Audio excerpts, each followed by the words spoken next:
Hello students, आज हम लोग बात करेंगे एमसीक्यू बेस्ड एग्जामिनेशंस के बारे में। जैसे आप लोगों के अपकमिंग एग्जामिनेशंस में जेई का एग्ज़ाम आने वाला है इंजीनियरिंग एस्पिरेंट्स के लिए, और नीट का एग्ज़ाम आ रहा है मेडिकल एस्पिरेंट्स के लिए, और ऐसे ही बहुत सारे प्राइवेट यूनिवर्सिटीज़ के एग्ज़ाम्स होंगे। बिटसेट होगा आपका, डिफरेंट यूनिवर्सिटीज़ के लिए, डिफरेंट कॉलेजेस के लिए स्टेट वाइज एग्जामिनेशंस भी होते हैं। तो ये सारे एग्जामिनेशंस मेनली जो बेस्ड हैं, ये हमारे MCQ type questions in exams में आते हैं। अब एमसीक्यू टाइप क्वेश्चंस में सबसे बड़ा इशू क्या है हमारे साथ, कि कौन सी स्ट्रैटेजी अपनाई जाए जिससे हमारा अटेम्प्ट अच्छा जाए और मैक्सिमम नंबर ऑफ क्वेश्चंस हमसे सॉल्व हो पाए। तो एमसीक्यू टाइप एग्जामिनेशंस में किसी एक एग्ज़ाम को ले लेते हैं हम लोग। जैसे मान लीजिए आपने जेई के एग्ज़ाम को ले लिया, तो इसमें नंबर ऑफ क्वेश्चंस अपने पास कितने आने वाले हैं? 75 आएंगे। इस 75 में से 25 क्वेश्चंस आपके फिज़िक्स के हो गए, 25 क्वेश्चंस आपके केमिस्ट्री के हो गए, और वैसे ही 25 क्वेश्चंस हमारे मैथमेटिक्स के हो गए।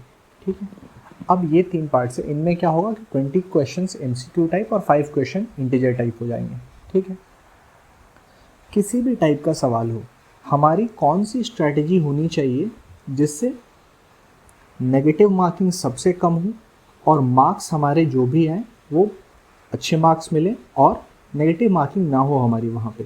ठीक है, तो किन किन चीज़ों का ध्यान रखना होगा हमें? देखिए, ऐसे एग्जामिनेशंस में सबसे इम्पॉर्टेंट क्या है? Time management. टाइम मैनेजमेंट करना बहुत ज़रूरी है ऐसे एग्जामिनेशंस में। किसी एक सवाल को अगर आपने 10 मिनट दे दिया वहाँ पे, तो एक सवाल के लिए 10 मिनट हमारे पास है नहीं, it would be a waste of time, और उससे क्या होगा, आपका नुकसान हो सकता है बहुत, आपके रैंक पे बहुत ज़्यादा इफेक्ट आ सकता है। दूसरा हमारे पास जो है, हमारी एफिशिएंसी हाई होनी चाहिए। तो टाइम मैनेजमेंट, एफिशिएंसी, और थर्ड एक्यूरेसी।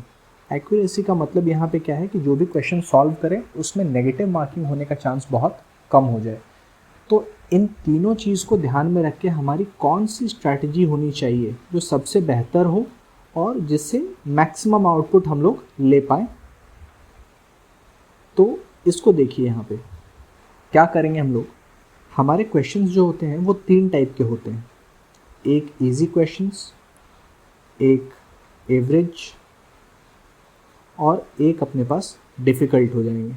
ये 3 लेवल ऑफ क्वेश्चंस हमारे पास एग्ज़ाम में आते हैं, डिफ़िकल्टी लेवल के हिसाब से अगर देखें हम लोग तो।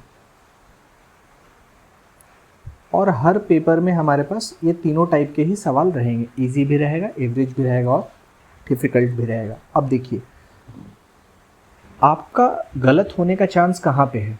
डिफ़िकल्ट क्वेश्चन जो है उसमें गलती होने की संभावना सबसे अधिक है। तो इसका मतलब है कि हमें प्राइम फोकस जो है हमारा पहले इजी और एवरेज पे होना चाहिए। ये दोनों जब हो गए उसके बाद ही हमें डिफ़िकल्ट पे जाना चाहिए। तो किस वे में क्वेश्चंस को अप्रोच करें हम लोग? तो मैं जो आपको समझाने जा रहा हूँ एक बहुत इजी वे है और बहुत इफ़ेक्टिव वे है। आप इसे ट्राई करें, मॉक टेस्ट आपके जो हों उसमें ट्राई करें, और अगर इससे फ़ायदा हो रहा है तो आप इसी को एग्ज़ाम में भी यूज़ करें। आपका जो भी मार्क्स आता है इससे मार्किंग आपकी ज़रूर इम्प्रूव होगी। तो मान लीजिए मेरा क्वेश्चन 1 से लेकर के 75 तक था। मेरा क्या एम होना चाहिए? मेरा एम होना चाहिए कि मुझे क्वेश्चन नंबर 1 से लेकर के क्वेश्चन नंबर 75 तक जाना है।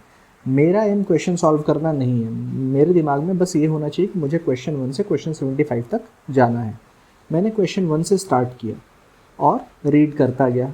अब जब आप रीड कर रहे होंगे तब जो ईजी क्वेश्चंस मिल रहे हैं आपको, आप क्या कर लेंगे उसको? आप इजी क्वेश्चंस को देन एंड देयर सॉल्व कर लेंगे। इजी क्वेश्चंस को सॉल्व कर लेंगे।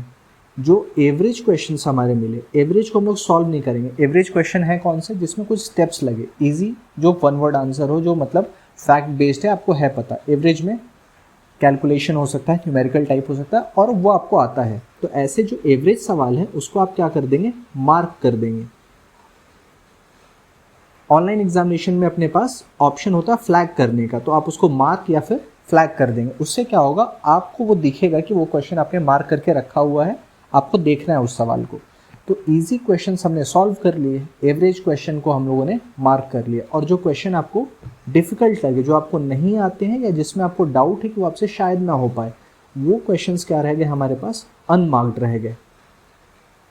ठीक है, तो पहली बार जब हम लोग क्वेश्चन नंबर 1 से 75 तक जा रहे थे तो उसमें क्या किया हम लोगों ने, इजी क्वेश्चंस हम लोगों ने सारे अपने सॉल्व कर ली, इजी क्वेश्चंस ऑलरेडी सॉल्व हो गए अपने, और जो एवरेज थे वो हमारा मार्क या फिर फ्लैग कर दिया हमने। तो 75 तक आने के बाद जब दोबारा हम लोग वापस से स्टार्ट करें, आप 75 से 1 तक जा सकते हैं या फिर वापस आप 1 से 75 तक आ सकते हैं। तो सेकेंड टाइम जब हम लोग मूव करेंगे तो उस बार हम लोग जितने भी एवरेज सवाल थे उनके आंसर्स को हम लोग निकाल लेंगे।